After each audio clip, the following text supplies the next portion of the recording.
ആ ആ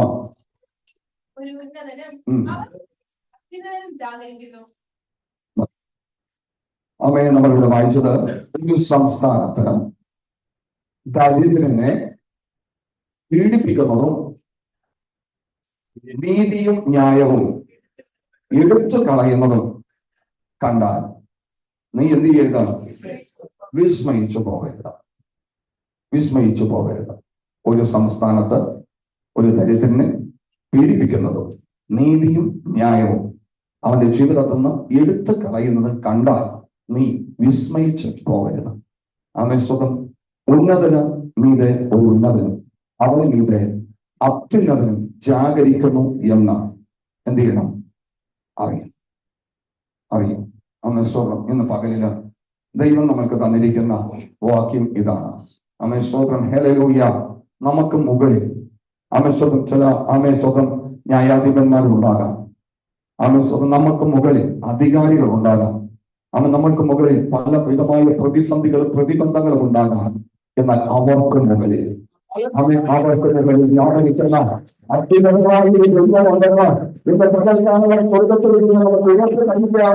അതുകൊണ്ട് നിങ്ങളുടെ മുമ്പിൽ തടസ്സമായി കിടക്കുന്ന ഏത് പ്രതിസന്ധികളാണെങ്കിലും അവനെ അതിജീവിക്കുവാൻ തക്കവിധത്തിൽ ഒരു ദൈവമുണ്ടെന്ന് ഇന്ന് പകലിൽ ദൈവമക്കൾ തിരിച്ചറിയട്ടെ.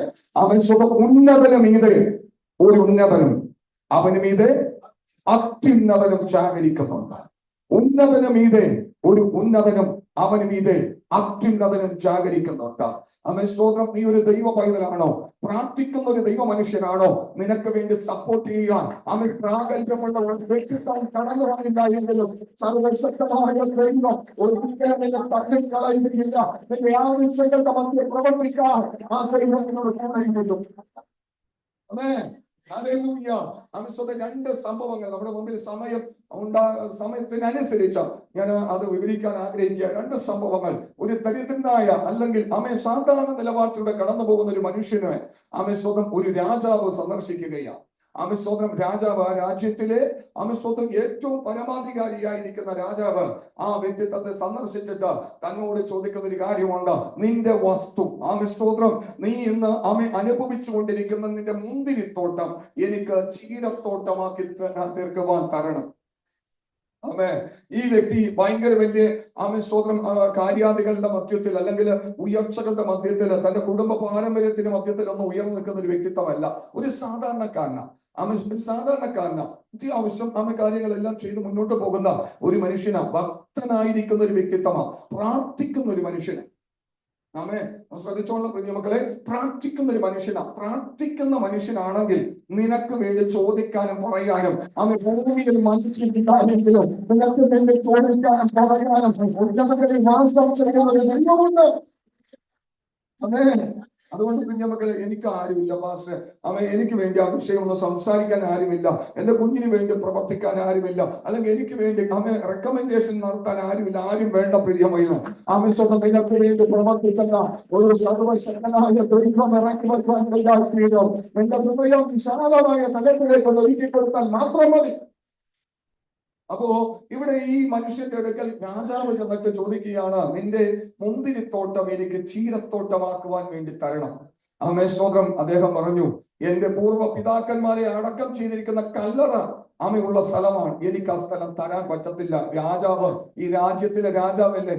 ഈ രാജ്യത്തിലെ ഏത് സ്ഥലം വേണമെങ്കിലും രാജാവിന് എടുക്കാം. പക്ഷെ എനിക്ക് ആകെ കൂടിയുള്ളത് ഈ ഒരു വസ്തുവാണ്. ഇത് ചോദിക്കരുതേ എന്ന് പറഞ്ഞുകൊണ്ട് രാജാവിനെ അതിൽ നിന്ന് ആ മനുഷ്യൻ പിന്തിരിപ്പിക്കുകയാണ്. പക്ഷേ സ്തോത്രം അവിടെ കാണുവാൻ സാധിക്കുന്നത് സ്തോത്രം രാജാവിന് ആ സ്ഥലം തന്നെ വേണം. പിടിവാശിയാണ്. ഈ രാജാവെന്ന് പറയുന്നത് ഇസ്രായേൽ രാജ്യത്തിലുള്ളവനാണെങ്കിലും സ്വന്തം ജീവനുള്ള ദൈവത്തെ സ്തുതിക്കേണ്ടവനാണെങ്കിലും ഇന്ന് ജീവനുള്ള ദൈവത്തെ സ്തുതിക്കാതെ അവന്റെ ഭാര്യയുടെ ഇഷ്ടത്തിനൊത്തവണ്ണം ഭാര്യനെ ആരാധിച്ച് കടന്നു പോകുന്ന ഒരു രാജാവാ. ദർശനം നഷ്ടപ്പെട്ടു പോയവനാ. കൃപാവരങ്ങളൊന്നും ഇല്ലാത്തവനാ. ദൈവമായിട്ടും ബന്ധമില്ലാത്തവനാ. അങ്ങനെയായി തീർന്നിരിക്കുന്ന മനുഷ്യന്റെ ഹൃദയത്തിന് സ്വന്തം അതടക്കാൻ പറ്റിയില്ല. അദ്ദേഹം തന്റെ ഭാര്യയോട് ഈ കാര്യം ഷെയർ ചെയ്തു. സ്വന്തം നാബോത്ത് എന്ന് പറയുന്ന ഒരു മനുഷ്യന്റെ അടുക്കൽ കടന്നു ചെന്നു. നമ്മുടെ സ്വന്തം കൊട്ടാരത്തിന് സമീപത്തായിരിക്കുന്നുവല്ലോ താമസിക്കുന്നത്. അവന്റെ മുന്തിരിത്തോട്ടം ചീരത്തോട്ടമാക്കുവാൻ വേണ്ടി ഞാൻ എന്ത് ചെയ്തു? ചോദിച്ചു. അവനോ തന്നില്ല. അമ്മ ഭാര്യ ഇത് അറിഞ്ഞപ്പോ ഭാര്യ അങ്ങ് എഴുന്നേറ്റു. ഭാര്യ പറഞ്ഞു, നീ എന്ത് ചെയ്യണ്ട, ഭാരപ്പെടണ്ട, ഭാരപ്പെടണ്ട. അമ്മേ സ്തോത്രം. അത് ഞാൻ എന്ത് ചെയ്തേക്കാം. ചില കുടുംബങ്ങളിലൊക്കെ പ്രാഗൽഭ്യം ചില ഭാര്യമാർക്കായിരിക്കും. നിങ്ങളിൽ അങ്ങനെ ഉണ്ടെന്ന് ഞാൻ വിശ്വസിക്കുന്നില്ല. അങ്ങനെ ഉണ്ടാകരുത് കേട്ടോ. അമ്മ സ്തോത്രം. ഭർത്താക്കന്മാർക്ക് കീഴടങ്ങിയിരുന്നു അവരെ ബഹുമാനിച്ച് ആദരിച്ചൊക്കെ കടന്നു പോകാൻ തക്കവിധ എപ്പോഴും ഒരുക്കപ്പെട്ടേക്കണം.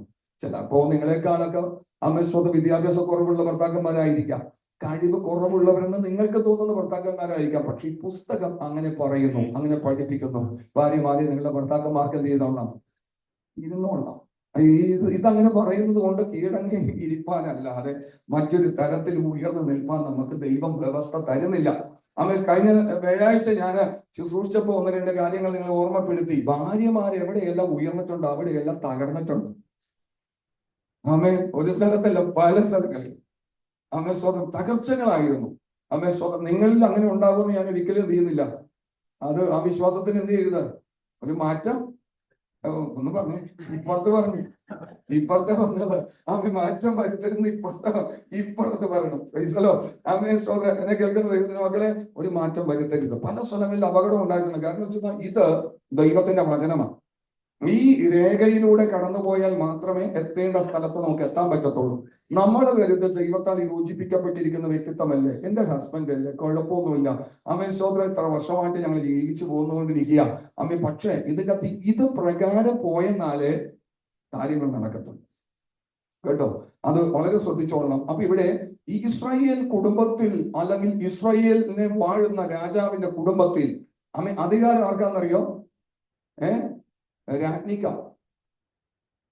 അമ്മ സോദരം. ഒരിക്കല് ഈ എസ്തേറിന്റെ പുസ്തകത്തിൽ വായിക്കുമ്പോ വസ്തി എന്ന് പറയുന്ന ഒരു രാജ്ഞി ഉണ്ടായിരുന്നു, അഹശ്വേരോശിന്റെ ഭാര്യ. അപ്പോ അഹശ്വേരോശ് മഹത്തുക്കളെ എല്ലാം വിളിച്ച് വിരുന്ന് നടത്തിക്കൊണ്ടിരിക്കുന്ന സമയത്ത് വസ്തിയും എന്ത് ചെയ്തു? താനും നല്ലൊരു വിരുന്നൊക്കെ നടത്തി. അപ്പൊ അഹശ്വേരോശി തന്റെ ഭാര്യയെ ആമയെ സ്വന്തം മഹത്തുക്കൾക്ക് കാണിക്കാൻ വേണ്ടി ക്ഷണിച്ചു. അവൾ എന്ത് ചെയ്തില്ല? ദൈവത്തെ ഓർത്ത്. എന്നെ കേൾക്കുന്ന സഹോദരിമാർ, ഭർത്താക്കന്മാർ ഏതെങ്കിലും സുപ്രധാനമായ ഒരു സാഹചര്യത്തിൽ നിങ്ങൾ വിളിച്ചാൽ നിഷേധിച്ച് കളഞ്ഞിരിക്കരുത് കേട്ടോ. അതിലെന്തെങ്കിലും കാര്യം ഉണ്ടാവും. കാര്യം ഉള്ളത് കൊണ്ടായിരിക്കും അവർ വിളിക്കുന്നത്. ആമേ സ്വന്തം. ആ സമയത്ത് അതിന് നിങ്ങൾ എന്ത് ചെയ്യരുത്? ഒരു വ്യക്തിത്വം എന്നേക്കുമായിട്ട് രാജകൊട്ടാരത്തിൽ നിന്ന് ഇറങ്ങിപ്പോകാൻ ഇടയായിത്തീരുന്ന ഒരു ഒറ്റ വിഷയം ഇതായിരുന്നു. ഒന്ന് ചെന്നിരുന്നെങ്കിൽ എന്താ കുഴപ്പമുള്ളത്? ആമേ. പക്ഷെ താൻ അവിടെ ചെന്നില്ല. തന്റെ ഭർത്താവിനെ അല്ല, ആ രാജ്യത്തെ ഒന്നടങ്കം അപമാനിച്ചതിന് തുല്യമാണ്. ഇപ്പൊ നമ്മുടെ രാജ്യം ഭരിക്കുന്ന നരേന്ദ്രമോദി, അദ്ദേഹം ഈ രാജ്യത്തിൽ പലവിധമായ ഭിന്നാഭിപ്രായങ്ങളൊക്കെ ഉണ്ടെങ്കിലും മറ്റൊരു രാജ്യത്തിൽ ചെന്ന് താൻ അവഗണിക്കപ്പെടുകയാണെങ്കിൽ അതിന്റെ ദോഷം നമ്മളെല്ലാവരും ബാധിക്കുന്നതാ, ഇല്ലേ? നമ്മളെല്ലാവരും ബാധിക്കുന്ന. കാരണം നമ്മുടെ ഭരണാധികാരിയാണ് അമിത്ഷാ, നമ്മുടെ പ്രധാനമന്ത്രിയാണ് അമിത്ഷാ. ഇന്ത്യൻ പൗരത്വമുള്ള ഏതൊരു വ്യക്തിത്വത്തിനെ അഭിമാനത്തെ കോട്ടം ചെയ്യുന്ന ഒരു കാര്യമാണ്. അദ്ദേഹം മറ്റൊരു രാജ്യത്തിൽ പോയിട്ട് തല താഴ്ത്തി നിൽക്കുകയോ അദ്ദേഹത്തിനെ ആ രാജ്യക്കാരെ അവമാനിക്കുകയോ ചെയ്താൽ അത് നമ്മളെ എല്ലാവരെയും അപമാനിക്കുന്നത് തുല്യമാണ്. അമിത്ഷാ, രാജ്യത്ത് പലവിധമായ രാഷ്ട്രീയപരമായ വിഷയങ്ങൾ ഉണ്ടാകും. പക്ഷെ നമ്മുടെ രാജ്യത്തിന്റെ യശസ് ഉയർത്തുന്ന ഒരു വ്യക്തിത്വമാണ് പല രാജ്യങ്ങളിലും. അത് നമ്മൾ മാനിച്ചേ മതിയാകൂ, അദ്ദേഹത്തിന് വേണ്ടി പ്രാർത്ഥിച്ചേ മതിയാകൂ. ആമേസ്തോത്രം. ആകിയാൽ പ്രിയമക്കളെ, ഇവിടെ ആമേസ്തോത്രം വസ്തിയെ അഹശ്വേരോശ് വിളിച്ചു. താൻ എന്ത് ചെയ്തില്ല? വന്നില്ല. താൻ രാജഭൃത്യന്മാരെല്ലാം ഈ രാജാവ് വിളിച്ചിട്ട് ചോദിച്ചു, വസ്തി ഞാൻ വിളിച്ചിട്ട് വന്നില്ല, എന്താണ് തീരുമാനം എടുക്കേണ്ടത്? രാജഭൃത്യന്മാർ പറഞ്ഞു, ഇത് ഇങ്ങനെ വിട്ടാൽ പറ്റത്തില്ല. നീ ഒരു രാജാവാണ്, ഒരു രാജ്യം ഭരിക്കുന്ന ഒരു വ്യക്തിത്വമാണ്. നിന്റെ ഭാര്യ നിന്നെ അനുസരിക്കുന്നില്ല എങ്കിൽ ഈ രാജ്യത്തിലുള്ള പൗരന്മാരുടെ ഭാര്യമാർ അവരെ പിന്നെ അനുസരിക്കും തോന്നുന്നുണ്ടോ? രാജ്യ അപകടത്തിലേക്ക് പോകാൻ ഇടയായിത്തീരും. അതുകൊണ്ട് വസ്തിയെ കൊട്ടാരത്തുനിന്ന് പുറത്താക്കണം. ആമേ. ഹല്ലേലൂയ. ആമേ. സ്വതന്ത്രം. ഈ വസ്തി ആമേ ഇസബേലിലൊക്കെ കയറി വരുന്ന എനിക്ക് അറിയത്തില്ല. ഞാനെനിക്ക് വേറെ ഭാഗത്തേക്കാണ് ഇന്ന് പോകേണ്ടത്. ആമേ. സ്വതന്ത്രം. ആകെയാൽ വളരെ ശ്രദ്ധിക്കുക. ഇവിടെ അങ്ങനെ അമ്മ രാജാവ് ഒരു കൽപ്പന പുറപ്പെടുവിക്കുക. രാജഭൃത്യന്മാർ അന്നു മുതൽ ഒരു കൽപ്പന പുറപ്പെടുവിച്ചു. ഭർത്താക്കന്മാരെ, പുരുഷന്മാരെ ബഹുമാനിച്ചും അനുസരിച്ചും ജീവിച്ചു കൊള്ളണം. ആ ഒരു പാരമ്പര്യം നമുക്ക് കിടക്കുന്നുണ്ട്. അമ്മേ, ഇന്ത്യ മുതൽ എത്യോപ്യ വരെ ഭരിച്ചിരുന്ന ഒരു രാജാവായിരുന്നു ആര്? അഹശ്വേരോശ്. അമ്മ സ്തോത്രം. എസ്തേറിന്റെ പുസ്തകത്തിൽ ഹിന്ദു ദേശം മുതൽ എത്യോപ്യ വരെ എന്നാ പറയുന്നത്. അത് ഏത് ദേശം എന്നറിയാമോ? ഇത് തന്നെയാ, ഇന്ത്യ തന്നെയാ. പുതിയ സ്വതം ബൈബിളിലൊക്കെ ഇന്ത്യന്ന് വ്യക്തമായിട്ട് കൊടുത്തിട്ടുണ്ട്. അതുകൊണ്ട് വളരെ ശ്രദ്ധിക്കേണ്ട കാര്യം, അന്ന് താൻ വസ്തിയെ പുറത്താക്കി. വസ്തി സ്വതം തന്നോട് ഭയങ്കരമായിട്ട് ഒരു പ്രശ്നം ഉണ്ടാക്കിയിട്ട് പുറത്തു പോയതല്ല, ഒരു കൊലപാതകം നടത്തിയിട്ടല്ല, തെറ്റായ ഒരു പ്രവൃത്തി ചെയ്തിട്ടല്ല. പക്ഷേ ഭർത്താവ് വിളിച്ചപ്പോ എന്ത് ചെയ്തില്ല? വന്നില്ല. ഇതൊരു കാര്യമാണോ? ഇതൊരു കാര്യമാണോ? സ്വതം ഇതൊക്കെ കാര്യമാണ് കേട്ടോ. വളരെ ശ്രദ്ധിച്ചോളണം. സ്വതം അബ്രഹാം വിളിച്ചിട്ട് പറയുക, 3 ഇടങ്ങഴി മാവ് എടുത്തിട്ട് കുഴച്ച് സാറയോട് അപ്പം ഉണ്ടാക്കാൻ വേണ്ടി പറയുമ്പോ സാറ പറയുകയാണ്, പോയല്ലേ പണിയുണ്ടാന്ന് നോക്കിയാൽ മതി. ഉച്ചക്ക് വല്ല വഴി കൂടി പോയി ആളുകളെ വിളിച്ച് വീട്ടിൽ കൊണ്ടുവന്നിട്ട് അവർക്ക് വേണ്ടി ആഹാരം ഉണ്ടാക്കി കൊടുക്കണമെന്നോ? ഇത് എവിടത്തെ വ്യവസ്ഥ എന്നൊന്നും ചോദിച്ച് കളഞ്ഞേക്കരുത് കേട്ടോ. സ്വതം അനുഗ്രഹിക്കപ്പെടാൻ അതായിരിക്കും ദൈവം തരുന്നൊരു വഴി. അതിനെ നിങ്ങൾ തട്ടിക്കളഞ്ഞേക്കരുത്. ഏത് സമയത്താണെങ്കിലും, സമയത്തും അസമയത്തും ഒരുക്കിയിരിക്കാൻ തിരുവഴുത്തിൽ പറയുന്നത് പോലെ, ഏത് സമയത്തും നമ്മൾ ഇന്നും നാളെ നമ്മുടെ കുടുംബ ജീവിതം അനുഗ്രഹിക്കപ്പെട്ടു. അപ്പോ ഞാൻ പറഞ്ഞു വന്നത്, ഈ ആഹാബ് രാജാവിന്റെ ഭാര്യയാണ് ആര്? ഇസബേല. ഇസബേൽ എന്ന് പറഞ്ഞ, ആഹാബ് എന്ന് പറഞ്ഞ ചിലപ്പോ രാജ്യം ഞെട്ടത്തില്ല. പക്ഷെ ഇസബേൽ എന്ന് പറഞ്ഞ രാജ്യം എന്ത് ചെയ്യും? അതുപോലത്തെ ഒരു വ്യാപാരമാണ്. ഇവളിൽ വ്യാപരിക്കുന്ന ഒരു ശക്തിയുണ്ട്. സ്വന്തം ഇവൾ സേവിക്കുന്നത് ബാലിനെയാണ്. ബാലിന്റെ പ്രവാചകന്മാർ, അശേര പ്രതിഷ്ഠയിൽ ശുശ്രൂഷിക്കുന്ന സ്വന്തം ആ പ്രവാചകന്മാർ, അങ്ങനെ 400, 450, 850 പ്രവാചകന്മാർ സ്വന്തം ഇവളുടെ കീഴിൽ ശുശ്രൂഷ ചെയ്യുകയാണ്. ഇവൾ സേവിക്കുന്നത് ബാലിനെയാണ്. സ്വന്തം അപ്പോ ഇസബേൽ എന്ന് പറഞ്ഞാൽ ആ പട്ടണം ഞെട്ടും. സ്തോത്രം. ഇസബേൽ എന്ന് പറഞ്ഞാൽ കേട്ടോ, അങ്ങനെയൊന്നും ഞെട്ടിക്കുന്നവരുടെ കൂട്ടത്തിലാകരുത്. ആര്? നിങ്ങൾ, നമ്മള്. സ്തോത്രം എന്ന് പറഞ്ഞേക്കണം. ഞാനൊരിക്കലും പറഞ്ഞ ഒരു പട്ടാളക്കാരനായിരിക്കുന്ന സ്തോത്രം, ഞങ്ങളൊക്കെ വല്യപ്പച്ചന്റെ മക്കളുടെ ലിസ്റ്റിൽ വരുന്നതാണ്. സ്തോത്രം.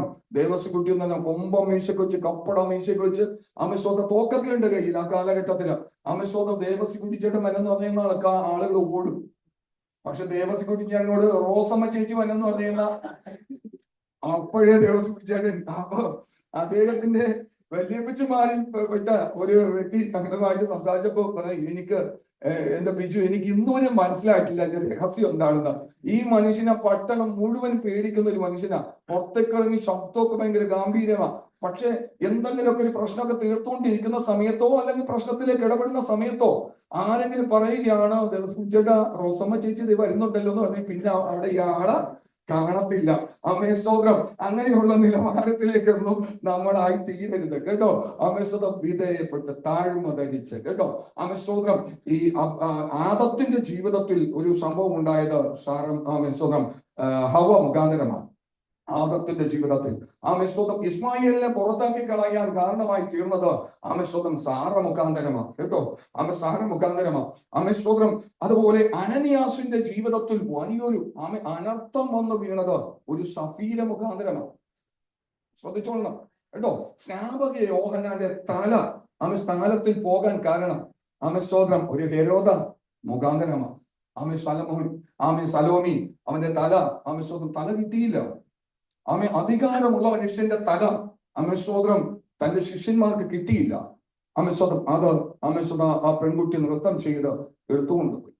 പല ദൈവദാസന്മാരുടെയും അധികാരങ്ങൾ പലതും സ്വതം ഏലിയാവ് ഓടിക്കളഞ്ഞത് ആരുടെ വാക്ക് കേട്ടിട്ടാണ്? മതി യഹോവേ മതി. സ്വതം എനിക്ക് ഈ മരിച്ച മതി എന്ന് പറയുന്നത് ആരുടെ വാക്ക് കേട്ടപ്പോ? ഇസബേലിന്റെ വാക്ക് കേട്ടപ്പോ കേട്ടോ. അപ്പൊ വീര്യം പ്രവർത്തിച്ച പല സഹോദരിമാരും പുസ്തകത്തിൽ കിടക്കുന്നുണ്ട്. പക്ഷെ നല്ലതിന് വേണ്ടി ആയിരുന്നില്ല, പലരുടെയും തകർച്ചകൾക്ക് വേണ്ടിയായിരുന്നു. ശ്രദ്ധിക്കുക കേട്ടോ. സ്വത പുതിയ നിയമ ദൈവ ഭക്തയായിരിക്കുന്ന ദൈവദാസിമാര് ആരെ പോലെയാകണം? സ്തോത്രം ലൂബീസിനെ പോലെയും യൂനിക്കയെ പോലെയും സ്തോത്രം ഹല്ലേലൂയ അക്കിലിയാസിന്റെ ഭാര്യയായിരിക്കുന്ന സ്വതം പ്രിസ്കില്ലയെ പോലെ ആയിത്തീരുകയാണെങ്കിൽ നമ്മുടെ കുടുംബജീവിതം എത്ര അനുഗ്രഹമാണ് പ്രിയ മക്കളെ. സ്വതം ആ ഒരു തലത്തിലേക്ക് നമ്മൾ കയറി വരുവാൻ ഈ ദിവസങ്ങളിൽ ഒരുക്കപ്പെടണം കേട്ടോ. എന്ത് കാര്യം വിവേചിച്ചുകൊണ്ട് പ്രാർത്ഥിച്ചുകൊണ്ട് നേടിയെടുക്കുന്നവരായി തീരണം. അപ്പൊ ഇസബേല് ഈ കാര്യം അറിഞ്ഞപ്പോ ആഹാബ് ആകെ താടിക്കും കൈ കൊടുത്ത് വീട്ടിൽ ചെന്നിരിക്കുക. എന്ത് ചെയ്യും? ഇസബേല് പറഞ്ഞു, പേടിക്കണ്ട, ഞാൻ കാര്യത്തിന് പരിഹാരം ഉണ്ടായിക്കോളാം. ഞാൻ കാര്യത്തിന് പരിഹാരം ഉണ്ടായിക്കോളാം. താൻ അതിൽ ഓക്കെയാ. കാരണം ഭാര്യ എന്തെങ്കിലും പറഞ്ഞു കഴിഞ്ഞാൽ അതെന്ത് ചെയ്യും? അതെന്തെങ്കിലും ചെയ്യും.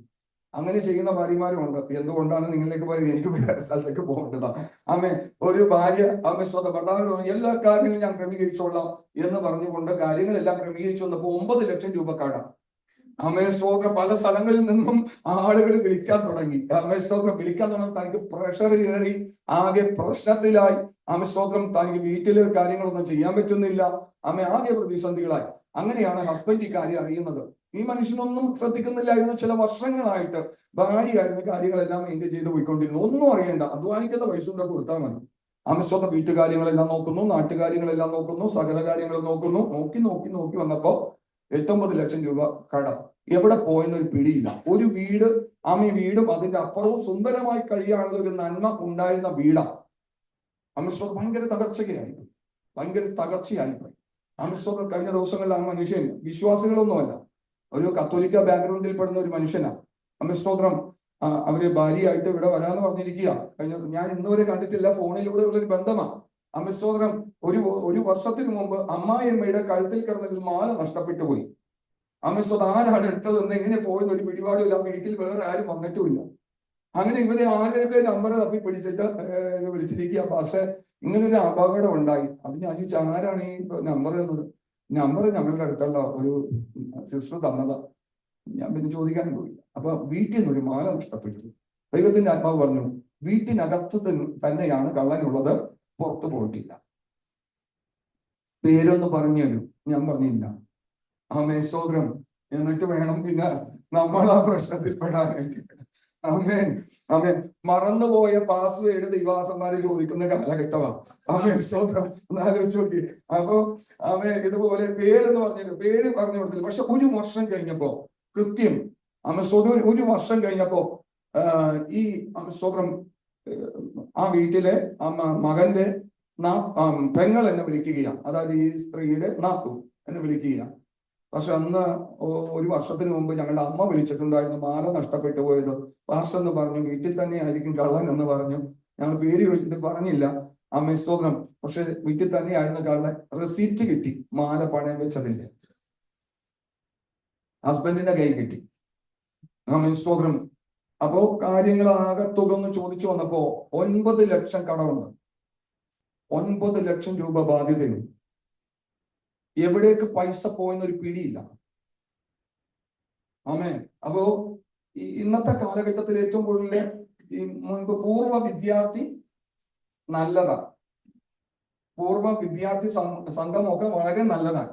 പക്ഷെ ആ പൂർവ്വ വിദ്യാർത്ഥിയുടെ ഹൃദയത്തിൽ ഉണ്ടായതുപോലെ വിവാഹം കഴിഞ്ഞതിന് ശേഷം എന്ത് ചെയ്തത്? ചിന്തിക്കുന്നത് അപകടമാണ്.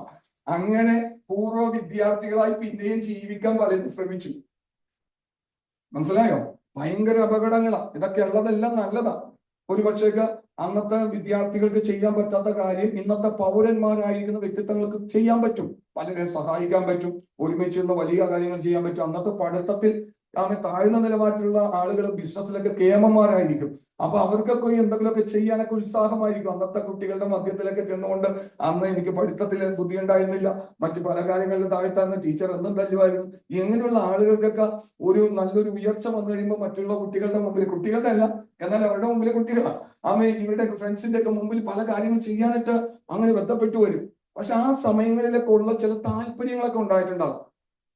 ആ താല്പര്യം എന്ത് ചെയ്യരുത്? പുതുക്കരുത്. കേട്ടോ?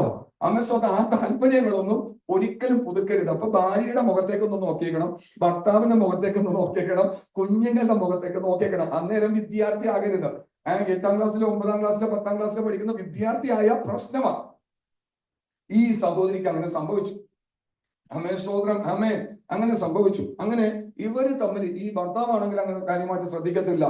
ഒരു സാക്ഷ്യമായിട്ട് എന്ന് പറയുന്നത് എനിക്കറിയത്തില്ല എന്തെങ്കിലും പോകുന്നത്. അപ്പൊ ഭർത്താവാണെങ്കിൽ കാര്യമായിട്ട് ഇങ്ങനെ സമ്മതിക്കത്തുമില്ല, ശ്രദ്ധിക്കത്തുമില്ല.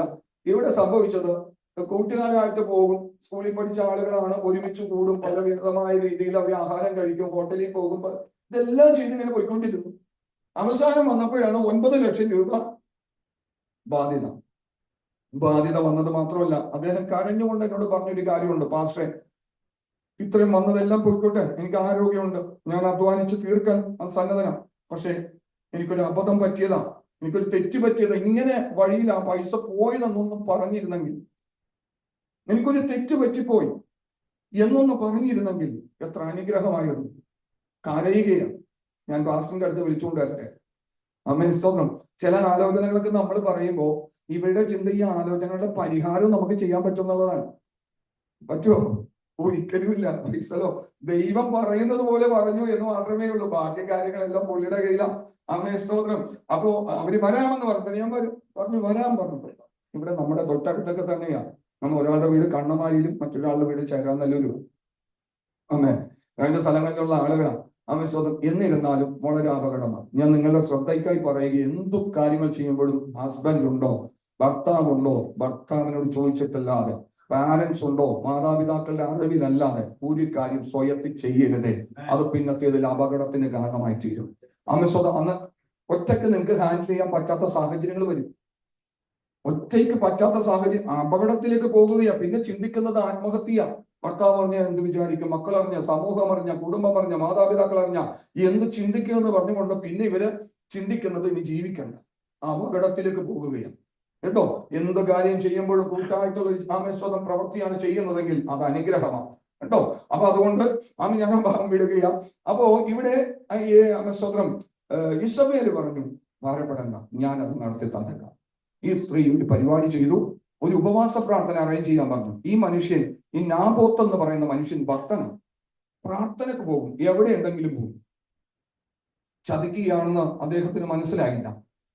പക്ഷെ സ്വർഗത്തിലെ ദൈവം ശ്രദ്ധിച്ചുകൊണ്ടിരുന്നു കേട്ടോ. ദൈവം ശ്രദ്ധിക്കുന്നു എന്ന് നമ്മളെ എല്ലാവരും ദൈവം ശ്രദ്ധിച്ചുകൊണ്ടിരിക്കുകയാണ്. നമ്മുടെ മനോഭാവങ്ങൾ, നിങ്ങളുടെ മുഖമെല്ലാം എന്റെ നേരെ തിരിഞ്ഞിരിക്കാം, പക്ഷെ ഹൃദയം എവിടെയൊക്കെയോ പോകാം, മൈൻഡ് എവിടെയൊക്കെയോ പോകാം, നമുക്ക് വീട്ടിൽ പോയിട്ടൊക്കെ വരാം. സ്തോത്രം. പക്ഷെ മുഖമെല്ലാം എനിക്ക് തോന്നുന്നത് നിങ്ങളെല്ലാം ശ്രദ്ധിക്കുന്നില്ല. പക്ഷെ അവൻ ശ്രദ്ധിക്കുന്നുണ്ടാകോ ഇല്ലയോ എന്ന് ശ്രദ്ധിക്കുന്ന ഒരു ദൈവമുണ്ട്. അതാണ് നമ്മൾ വായിച്ച വാക്യം. ഉന്നതനും ഇത് ഉന്നതനും അവനും ഇത് അത്യുന്നതനും ജാഗരിക്കുന്നുണ്ട്. അപ്പോ സ്വന്തം ഈ സ്ത്രീ ഒരു ഉപവാസ പ്രാർത്ഥന അറേഞ്ച് ചെയ്യാൻ ചില ആളുകളെ ആക്കി വെച്ചു. അവരും ഭക്തിയുടെ വേഷം ധരിച്ചവരായിരുന്നു. ശ്രദ്ധിക്കണം, ഇസബേലിന്റെ ബാലിന്റെ പ്രവാചകന്മാര് വിളിച്ചു ചെയ്യുന്ന നാബോത്ത് പോകത്തില്ല. നാബോത്ത് ഒരു ഉപവാസ പ്രാർത്ഥനക്ക് പോകുന്നത് നാബോത്തിന് വിശ്വാസമുള്ള ദൈവദാസന്മാരോ വിശ്വാസികളെ വിളിച്ചെന്നല്ലേ പോകത്തുള്ളൂ. അങ്ങനെയെങ്കിൽ ഈ പാവ മനുഷ്യരെ തകർത്ത് കളയാൻ ചില വിശ്വാസികളും അതിനോട് കൂട്ടുനിന്നു. ശ്രദ്ധിക്കണം, അല്ലെങ്കിൽ ഈ മനുഷ്യൻ പോകത്തില്ല. നാബോത്തിനെ വിളിച്ചിരിക്കുന്നത് ഒരു ഉപവാസ പ്രാർത്ഥനയ്ക്കാണ്. വിളിച്ചുകൊണ്ട് പോകുന്നത് അവന് ഏറ്റവും കൂടുതൽ പരിചയമുള്ളതും കഴിഞ്ഞ നാളുകളിൽ ഒരുമിച്ച് ആരാധിച്ച് പ്രാർത്ഥിച്ച് ഉപവസിച്ച് കടന്നു പോയിരിക്കുന്നതുമായ ചില കൂട്ടു സഹോദരന്മാരാണ് ഇവനെ ക്ഷണിക്കുന്നത്. ആരുടെ ഇഷ്ടപ്രകാരം? ഇസബേലിന്റെ ഇഷ്ടപ്രകാരം. ഇസബേൽ ചില നന്മകൾ കൊടുത്തപ്പോൾ അവരവിടേക്ക് മറഞ്ഞുപോയി. ഇന്നത്തെ കാലഘട്ടത്തിൽ സംഭവിക്കുന്നുണ്ട് പ്രിയ മക്കളെ. സ്വതന്ത്രം ഉയർച്ചകൾക്ക് വേണ്ടി, നന്മകൾക്ക് വേണ്ടി, അനുഗ്രഹങ്ങൾക്ക് വേണ്ടി കസേര പിടിച്ചും സ്വതം ഉദുര്യായി വെട്ടിയും മറ്റൊരുത്തിനെ തള്ളിക്കളഞ്ഞും വേറൊരുത്തിനെ ചേർത്ത് പിടിച്ചും കടന്നു പോകുന്ന ഒരു സാഹചര്യത്തിലേക്ക് ഇന്നത്തെ ആത്മീക ലോകം പോകുന്നത്. ഒരിക്കലും നിങ്ങളിൽ അതിന്റെ ശതമാനം പോലും ഉണ്ടാകരുത്. ദൈവത്തിന് വേണ്ടി നിന്നുകൊള്ളണം, നീതിക്ക് വേണ്ടി നിന്നുകൊള്ളണം, ന്യായത്തിന് വേണ്ടി നിന്നുകൊള്ളണം. ഏതൊരു സാഹചര്യത്തെ മറികടക്കാൻ പറ്റുന്ന ആത്മാവ് ഒതുക്കപ്പെട്ടു കൊള്ളണം. അതെ, 10 കോടി രൂപ തരാതെ വന്നാൽ എന്റെ ഒരു സഹോദരൻ ഞാൻ ചതിക്കത്തില്ല. എന്റെ ജീവിതകാലം മുഴുവനും എന്റെ കാര്യങ്ങളെല്ലാം തരാമെന്ന് പറഞ്ഞാലും ഒരിക്കലും സത്യത്തിലും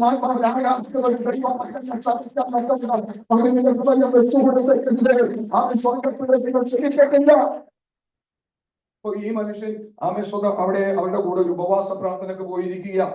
ഉപവാസ പ്രാർത്ഥനയുടെ സമയത്ത് ഇങ്ങനെ ഒരു കാര്യം അവിടെ വരികയാ.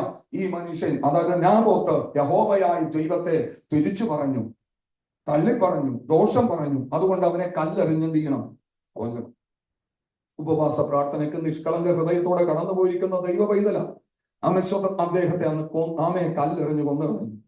അദ്ദേഹത്തിന്റെ വീട്ടിൽ നിന്ന് ആരും കോടതിയിലോ അല്ലെങ്കിൽ അധികാരികളുടെ അടുക്കൽ പോകാനിട്ടില്ല. അദ്ദേഹത്തിന് വേണ്ടി ഒരു കേസ് കൊടുക്കാൻ, ഒരു പരാതി പറയാനില്ല. ആ മനുഷ്യന്റെ കുടുംബം അതോടുകൂടി തകരുകയാണ്. സ്തോത്രം. രാജാവ് സന്തോഷിച്ചു. എല്ലാ കാര്യങ്ങളും എനിക്ക് ഇനി അവന്റെ തോട്ടം ചീരത്തോട്ടമാക്കി മാറ്റാം. ഇസബേൽ പറഞ്ഞു, സ്തോത്രം, ഇതാ നിങ്ങളുടെ മുമ്പിൽ ആ സ്ഥലം ഇരിക്കുകയാണ്, അവന്റെ വസ്തുവക മുഴുവനും ഇരിക്കുകയാണ്, ഇഷ്ടംപോലെ പ്രവർത്തിക്കാം. രാജാവിന് സന്തോഷമായി. രാജാവ് കരുതി ഇതുകൊണ്ട് തീരുക. കാരണം ആ രാജ്യത്തിലെ പ്രഥമ അധികാരിയാണ് രാജാവ്. പക്ഷെ രാജാവിന്റെ ബുദ്ധിയെ കവിയുന്ന ഒരുത്തൻ ഇതെല്ലാം ശ്രദ്ധിക്കുന്നുണ്ടായിരുന്നു. സർവശക്തനായ ദൈവം അങ്ങനെ ഒരു ദേവസ്വത്തിന്റെ മധ്യത്തിലും രാജ്യത്തിന്റെ മധ്യത്തിലും പട്ടണത്തിന്റെ മധ്യത്തിൽ നിനക്ക് വേണ്ടി ചില വ്യക്തിത്വങ്ങൾ കരങ്ങൾ ഉയർത്തുമ്പോൾ നിനക്ക് അവരെ ജയിക്കാൻ അത് ശക്തിയില്ലെങ്കിലും അതിന് നീന്റെ പ്രവർത്തിക്കാൻ കഴിവുള്ള ദൈവം അങ്ങനെയുള്ള പകൽക്കാലങ്ങളുടെ വ്യാപരിക്കുന്നുണ്ട്. ഉന്നതരും നിന്റെ ഉന്നതരും അവരും നിന്റെ അത്യുന്നതരും സർവശക്തനായ ദൈവം. അങ്ങനെ ചോദിക്കാനും പറയാൻ ആരുമില്ല. പ്രിയമക്കൾ എന്തു ചെയ്യും? അതോടുകൂടി നാമാവിശേഷമായി തീർന്നിരിക്കുന്ന ഒരു കുടുംബം. പക്ഷേ അപ്പോഴാണ് സ്വർഗത്തിലെ ദൈവത്തിന്റെ ഇടപെടല് ഒരു പ്രവാചകന്റെ ഹൃദയത്തിൽ ഉണ്ടാകുന്നത്. ആമേശ്വരം നമുക്കൊന്ന് വായിക്കാം. ആമേശ്വരം 1 രാജാക്കന്മാരുടെ പുസ്തകം 21-ാം അധ്യായത്തിന്റെ 17-ാമത്തെ വാക്യം. 1 രാജാക്കന്മാരുടെ പുസ്തകം 21-ാം അധ്യായത്തിന്റെ 17-ാമത്തെ വാക്യം. എന്നാൽ യഹോവയുടെ അരുളപ്പാട്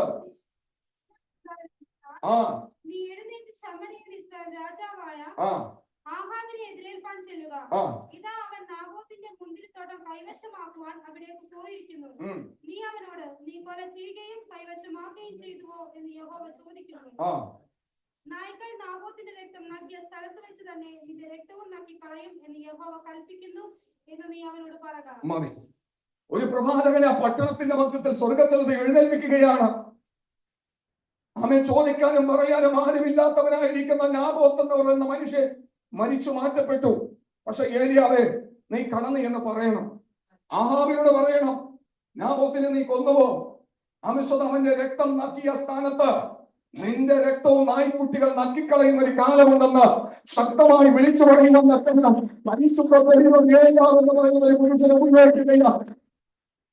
ഈ നടന്ന സംഭവങ്ങളൊന്നും ഏരിയാവ് കണ്ടിട്ടില്ല. ഈ നടന്ന സംഭവങ്ങളൊന്നും പട്ടണത്തിലെ പലരും കണ്ടിട്ടില്ല. കുറഞ്ഞൊരു ജനം മാത്രമേ ഇത് അറിഞ്ഞിട്ടുള്ളൂ, കണ്ടിട്ടുള്ളൂ. പക്ഷെ കണ്ടുകൊണ്ടിരിക്കുന്ന ഒരു ദൈവം ഉണ്ടായിരുന്നു. അവൻ കണ്ടുകൊണ്ടിരിക്കുന്ന ഒരു ദൈവം ഉണ്ടായിരുന്നു. അവൻ അതൊന്നും മറന്നില്ല. എന്നെ കേൾക്കുന്ന ദൈവത്തിന്റെ മക്കളെ, നിങ്ങൾക്ക് മീതെ ഒരു കൈ ഉയർന്നു നിൽക്കുന്നുണ്ടെങ്കിൽ, നിനക്ക് ആ കൈ നിമിത്തം മുമ്പിലേക്ക് കടന്നു പോകാൻ തടസ്സമായി കിടക്കുന്നുണ്ടെങ്കിൽ, ആത്മാവിനെ ഞാൻ വിളിച്ചു പറയുക, അവന് പകൽക്കാലം ആ തടസ്സമായി നിൽക്കുന്ന കൈയിലെ സ്വർഗ്ഗത്തിലെ ദൈവം വേർതിരിവാക്കി നിന്റെ വിശാലമായി നിങ്ങൾ നിലത്തുവാൻ ദൈവം ശക്തനാണ്. അപ്പൊ ഏത് വിഷയമായിക്കോട്ടെ പുതിയ മക്കളെ, ഏത് വിഷയമായിക്കോട്ടെ, ഈ രാജ്യത്തെ ഭരിക്കുന്ന ഭരണാധികാരിയായിരിക്കാം, അവൻ രാഷ്ട്രപതിയായിരിക്കാം, അവൻ പ്രധാനമന്ത്രിയായിരിക്കാം, രാജാവായിരിക്കാം, നിന്റെ വഴികൾക്ക് തടസ്സമായി നിൽക്കുന്നതെങ്കിൽ സർവശക്തനായ ദൈവം അവന്റെ ഉന്നതത്തോട് ഇടപെട്ട് ആ വിഷയത്തെ ചെയ്യിക്കാൻ നടത്തണം. കാരണം ഈ പുസ്തകം നമ്മൾ അങ്ങനെ പഠിപ്പിക്കുകയാണ്. അവർക്ക് മുകളിൽ വേറെ ആരുമില്ല എന്നാണ് അവരുടെ ചിന്ത. പക്ഷെ അവർക്ക് മുകളിൽ ഒരുത്തനുണ്ട്. അവന്റെ പേര് അത്യുന്നതനായ ദൈവം. അവന്റെ പേര് അത്യുന്നതനായ ദൈവം.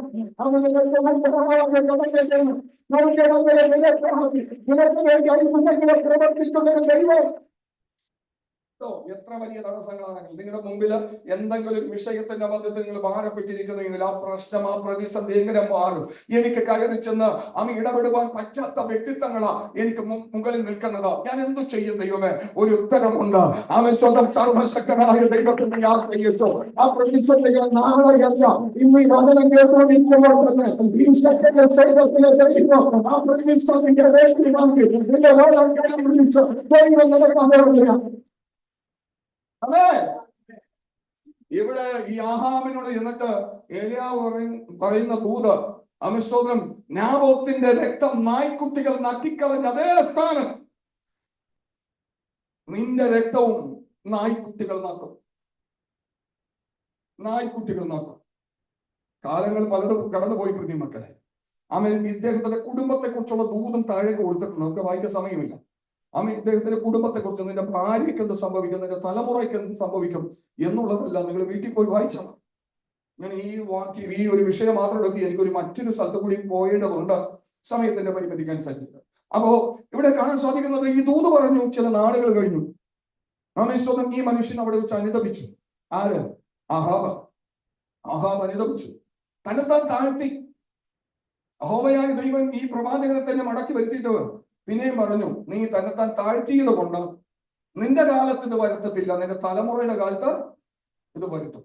നമ്മൾ കഴിഞ്ഞ സമയം മാതാപിതാക്കളുടെ ബന്ധത്തിലുള്ള കാര്യങ്ങളെ ഓർപ്പിച്ചപ്പോൾ ഈ കാര്യങ്ങൾ കടന്നു വരുവാൻ ഇടയായിട്ടുള്ളൂ. കേട്ടോ പ്രിയ മക്കളെ, ചിലതൊക്കെയും മാറിപ്പോകത്തില്ല, ചിലതൊക്കെ കടന്നു വരും. ചിലതൊക്കെ കടന്നു വരും, ചിലതേ അങ്ങ് പൂർണ്ണമായിട്ട് മാറിപ്പോകത്തുള്ളൂ, ചിലത് കടന്നു വരും. ഇവൻ തന്നെത്താൻ താഴ്ത്തി, പക്ഷെ ചെയ്ത തെറ്റിനൊരു ശിക്ഷ, ഒരു പണിഷ്മെന്റ് ദൈവം കൊടുക്കാൻ പദ്ധതി ഇട്ടിരുന്നു. അത് അവന്റെ കാലത്തല്ല, അവന്റെ മകൻ വളർന്ന് വലുതായി. അമേശ്വരം ഒരു യേഹൂ എന്ന് പറയുന്ന ഒരു മനുഷ്യനെ ദൈവം ഉപയോഗിച്ചു. ഇന്നത്തെ നമുക്ക് കാണാൻ സാധിക്കുന്നുണ്ട്. ഓക്കെ, അതിലേക്ക് പോകണ്ട. അപ്പോ ഇവിടെ ഏലിയാവ് ദൂത് പറഞ്ഞു, ഈ ദൂത് നിവർത്തീകരിക്കപ്പെടണം. എന്താ സംഭവിച്ചത്? അമേശ്വരം 22-ാം അധ്യായത്തിലേക്ക് കടന്നു വരുമ്പോൾ നമുക്ക് കാണാൻ സാധിക്കുന്നത്, അമേശ്വരം യഹൂദ രാജാവും ഇസ്രായേൽ രാജാവും തമ്മിൽ അരാം എന്ന് പറയുന്ന ഒരു സൈന്യത്തോട്, രാജ്യത്തോട് യുദ്ധം ചെയ്യുവാൻ വേണ്ടി കടന്നു പോവുകയാണ്. യഹോശാഫാത്ത് എന്ന് പറയുന്ന ഭക്തനായ ഒരു മനുഷ്യൻ, ദൈവത്തിന് ഭയങ്കര ഇഷ്ടമാണ് അമേശ്വരം യഹോശാഫാത്ത്. ഇവന്റെ മുഖത്തെ പലപ്പോഴും ദൈവം ആദരിക്കുന്നതായിട്ട് പറയുന്നത് ബൈബിളിൽ കാണാൻ സാധിക്കുന്നുണ്ട്. ഇവൻ എന്ത് കാര്യങ്ങൾ ചെയ്യുമ്പോഴും ദൈവത്തോട് ആലോചന ചോദിച്ചിട്ട് ചെയ്യുന്ന ഒരു മനുഷ്യനാണ് യഹോശാഫാത്ത്. അപ്പൊ ആഹാബും യഹോശാഫാത്ത് ചേർന്ന് അരാം എന്ന് പറയുന്ന രാജ്യത്തോട് യുദ്ധം ചെയ്യാൻ വേണ്ടി കടന്നു പോകുമ്പോൾ ആഹാബിന്റെ ഹൃദയത്തിൽ ചിന്ത വരികയാണ്, അമിസ്തോത്രം, ഞാൻ വേഷം മാറി പടക്കകത്ത് എന്ത് ചെയ്യാം, കടക്കാം. നീ രാജവസ്ത്രം ധരിച്ച്, യഹോശാഫാത്തെ, നീ രാജവസ്ത്രം ധരിച്ച് നീ കടന്നു പോകുക. ഞാൻ സാധാരണ ഒരു മനുഷ്യനെ പോലെ, ഒരു പടയാളിയെ പോലെ ഞാൻ ആമെ പടയിൽ കടക്കാം. അപ്പൊ ഇവര് യുദ്ധത്തിന് പോകുന്നതിന് മുമ്പേ ആലോചന ചോദിക്കുന്നുണ്ട്, ഞങ്ങൾ യുദ്ധത്തിന് പോകണമോ വേണ്ടെങ്കിൽ. അപ്പോ ഈ ആഹാബിനെ തകർത്ത് കളയാൻ സ്വർഗത്തിലെ ദൈവം ചെയ്ത പദ്ധതി എന്ന് പറയുന്നത്, അവന് പ്രവാചകന്മാരുടെ അകലത്തിൽ ബോഷ്ക്ക് പ്രവചിക്കാൻ തക്ക വിധം ആത്മാവിനെ കൊടുത്തു. അങ്ങനെ ചെയ്യുമോ ദൈവം? ദൈവം ചെയ്യും കേട്ടോ. അത് നമുക്ക് ഭയങ്കര വിശ്വാസമാണ്. യഥാർത്ഥമായ പ്രവചനത്തെ നമ്മൾ തിരസ്കരിക്കുകയും ചെയ്യും. അങ്ങനെ ഒരു സംഭവം വരും. ഇത് കാരണം സ്വർഗത്തിലെ ദൈവമായി ഇതിന്റെ കാര്യങ്ങളെല്ലാം കോർഡിനേറ്റ് ചെയ്യുന്നത്. ആര് പോകുന്ന വെച്ചാൽ എഴുതാൻ പറഞ്ഞു, ഞാൻ പോകാം. എങ്ങനെ ചെയ്യാൻ പോകുന്നത്? ഞാൻ പ്രവാചകന്മാർ എന്ത് ചെയ്യും? വശീകരിക്കും. അവരുടെ നാവിൽ എന്ത് ചെയ്യും? ബോഷ്ക്ക് കൊടുക്കും. അത് വിശ്വസിപ്പാൻ തക്ക വിധം അവൻ ഇടയാക്കി തീർക്കും. അപ്പൊ ഈ യഹോശാഫാത്ത് ചോദിക്കുന്നുണ്ട്, ആമേശ്വരം, നമുക്ക് ആലോചന ചോദിക്കണ്ടേ? അതിനു വേണ്ടി ആളുകളെ വരുത്തി. ആമേ 5-ാം വാക്യം, 22-ാം അധ്യായത്തിന്റെ 5-ാം വാക്യം ഒന്ന് വായിച്ചു.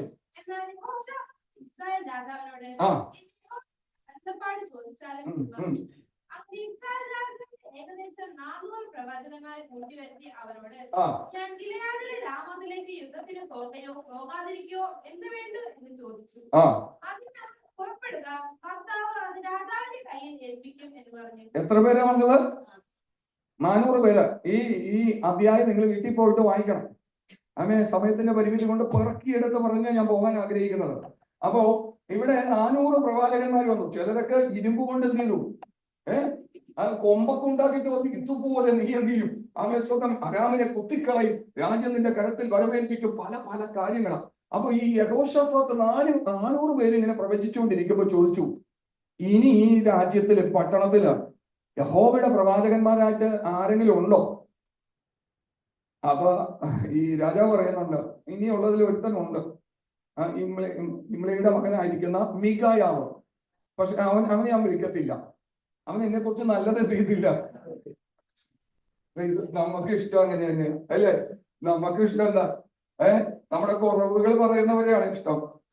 ഇല്ല, ഒന്ന് പുകഴ്ത്തിയൊക്കെ പറയുന്ന ആളുകൾ, ഒന്ന് പ്രോത്സാഹിപ്പിച്ച് പറയുന്ന ആളുകൾ, ഇവരെയൊക്കെ നമുക്ക്. പക്ഷേ കുറവുകൾ പറയുന്നവരെ ഹൃദയത്തോട് ചേർത്ത് വെച്ചോ. അത് ദൈവത്തിന്റെ കരമായിരിക്കും, ദൈവത്തിന്റെ ഹിതമായിരിക്കാം. ആമേ സ്തോത്രം. കാരണം എന്താണെന്നറിയാമോ? ആമേ ദൈവം നമ്മളെ സ്നേഹിച്ച് ഒരപ്പനെ പോലെ ഇങ്ങനെ വഴി നടത്തുകയാണ്. കുറവുകളും കുറ്റങ്ങളൊക്കെ ഉണ്ടെങ്കിലൊക്കെ. അപ്പൊ ഒരുത്തനുണ്ട്. ആമേ അതിന്റെ 8-ാം വാക്യം ഒന്ന് വായിച്ചേ. വേഗത്തില്.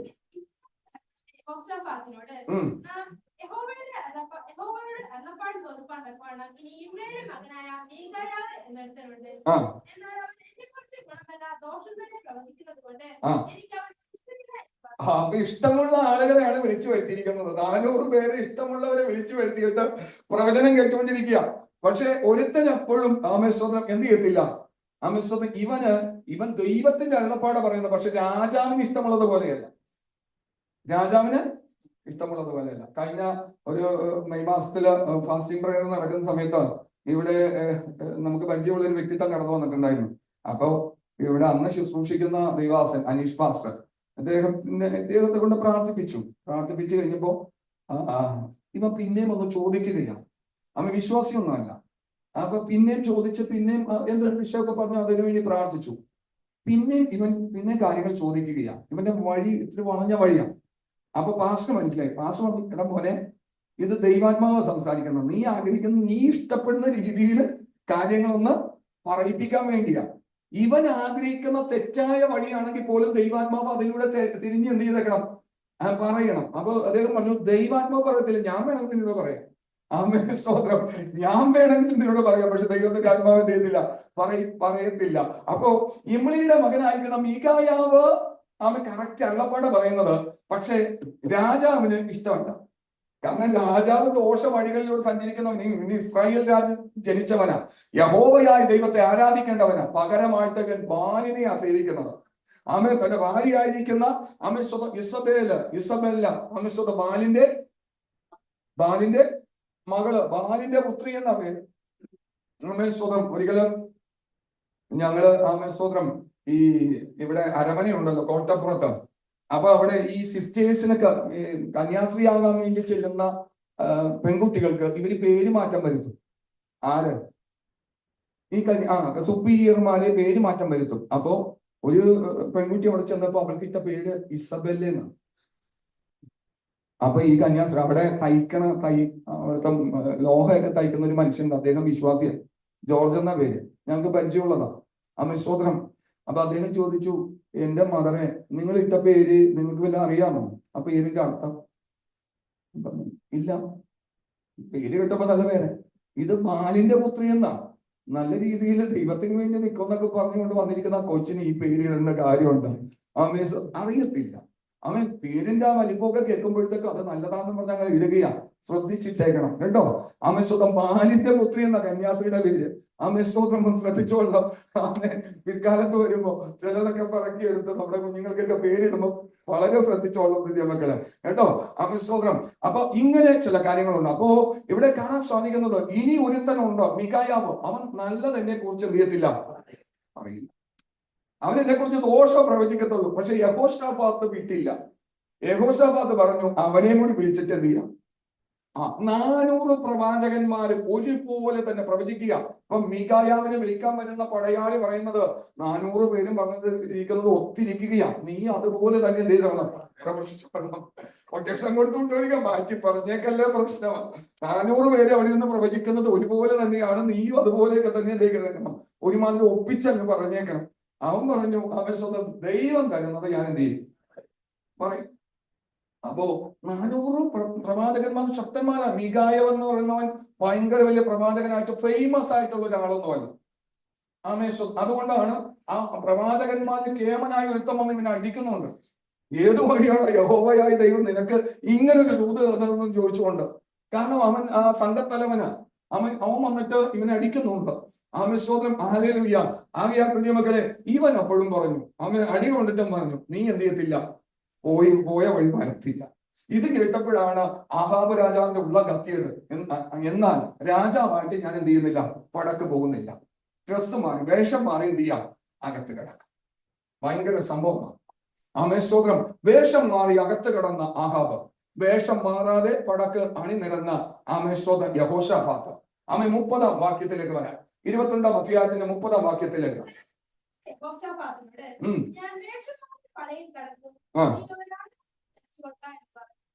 അങ്ങനെ ഇസ്രായേൽ രാജാവ് വേഷം മാറി പടയിൽ കടന്നു. എന്നാൽ അരാം രാജാവ് 32 രഥനായകന്മാരോട് ഇസ്രായേൽ രാജാവിനോട് മാത്രമല്ല. ഒന്ന് ശ്രദ്ധിച്ചേ. ഇവിടെ ഇവൻ ഇങ്ങനെ കടക്കാൻ ശ്രമിച്ചപ്പോൾ അരാം രാജാവിന്റെ ഹൃദയത്തെ പരിശുദ്ധ ദൈവം ഒന്ന് തിരിക്കുകയാണ്. നിങ്ങൾ വേറെ ആരോടും യുദ്ധം ചെയ്യേണ്ട. എത്ര പേരോട് ഏൽപ്പിക്കുന്നത്? 32 രഥനായകന്മാരോട്. 32 രഥനായകന്മാരോട് അരാം രാജാവ് കൽപ്പിക്കുന്നത്, നിങ്ങൾ ഇസ്രായേൽ രാജാവിനോട് മാത്രമല്ലാതെ ചെറിയവരോട് വലിയവരോട് യുദ്ധം ചെയ്യരുത്. ഈ വേൾഡ് കപ്പൊക്കെ വരുമ്പോഴത്തേക്കും, ഈ വേൾഡ് കപ്പ് ഈ ഫുട്ബോളൊക്കെ വരുമല്ലോ, ഫുട്ബോളൊക്കെ വരുമ്പോഴത്തേക്കും ഇപ്പോഴത്തെ രാജ്യം പറയുന്നത്, നിങ്ങൾക്ക് ഗോൾ അടിക്കാൻ പറ്റില്ലെങ്കിൽ കുഴപ്പമില്ല, അവനെ കൊണ്ട് എന്ത് ചെയ്തേക്കുന്നത്, അടിപ്പിച്ചു. അതുകൊണ്ട് ഗോൾ അടിക്കുമെന്നും ഉറപ്പുള്ളവന്റെ ചുറ്റും 3-4 പേര് അവനെ ബ്ലോക്ക് ചെയ്യാൻ മാത്രം ഉണ്ടാകും. കേട്ടോ പ്രിയമക്കളെ, ഞാൻ പറയുന്നത് നിന്റെ പ്രാർത്ഥന, നിങ്ങളുടെ പ്രാർത്ഥന ഭക്തത്തിൽ ഫലിക്കും എന്ന് കണ്ട അവൻ ശത്രുവായ പിശാചിനെ ഏത് വിധത്തിലും ബ്ലോക്ക് ചെയ്യാൻ ശ്രമിച്ചുകൊണ്ടിരിക്കും. അതിനെ മറികടക്കത്തക്ക നിലവാരത്തിലുള്ള പലക്കാലം പരിശുദ്ധാത്മാവിന്റെ മുമ്പിൽ ഉണർത്തുകയാണ്. നീ പ്രാർത്ഥിച്ച് പട്ടണത്തിൽ അത്ഭുതം നടക്കും, കുടുംബത്തിൽ അത്ഭുതം നടക്കും, ദേശത്തിൽ അത്ഭുതം നടക്കും. നിനക്ക് വരുന്ന പ്രതീക്ഷകൾ നിന്റെ പ്രാർത്ഥനകൾ ഫലമാണ്. നമ്മൾക്ക് വേണ്ടുവണ്ണം പ്രാർത്ഥിക്കാൻ പറ്റുന്നില്ല, വേണ്ടുവണ്ണം ആരാധിക്കാൻ പറ്റുന്നില്ല. പ്രാർത്ഥിക്കാൻ വേണ്ടി ഇരുന്ന് എന്ന ശ്രദ്ധ വേറെ പോകുക, കോൺസെൻട്രേഷൻ കിട്ടുന്നില്ല, അല്ലെങ്കിൽ ഉറക്കം വരുന്നു. കാരണം ഫലമുള്ളത് കൊണ്ടാണ്. അത് ശത്രുവായിട്ട് നിന്ന് വട്ടം പിടിക്കുകയും ഒരു തലത്തിൽ നിന്ന് മറ്റൊരു തലത്തിൽ മുന്നിലേക്ക് കടന്നു പോകാൻ കഴിയാതെ വണ്ണം നിന്റെ കൂടുതൽ ശ്രമിക്കുന്നു. ഇന്ന് പകലിൽ സർവശക്തമായ ദൈവം അതിനെ അഴിച്ചു കളയുകയാണ്, അതിനെ അഴിച്ചു കളയുക. നിന്റെ ആരാധന നിലവാരത്തെ, നിന്റെ പ്രാർത്ഥന നിലവാരത്തെ